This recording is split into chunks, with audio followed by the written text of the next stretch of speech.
Assalomu alaykum. Ushbu loyiha Milliy bank hamkorligida Andijon viloyati Asaka tuman Kujugan MFY 569-sonli konturda amalga oshirilmoqda. U yerda yer yong'oq ko'chati ekilgan.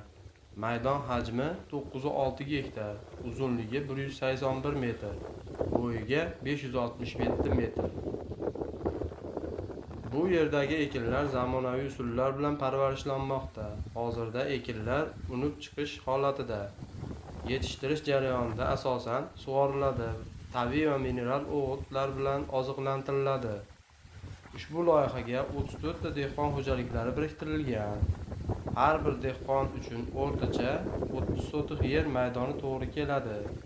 Loyihani samarali amalga oshirish uchun lider tadbirkor Kujugan Agro Kooperativ biriktirilgan.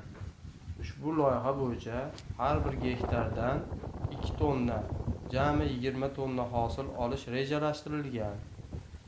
Mazkur ekin yig'ishtirib olingandan so'ng ikkinchi ekinga ham yuqori daromadli ekin turini ekish rejalashtiriladi. Ushbu orqali yer egalarining daromadlari yanada oshirib boriladi.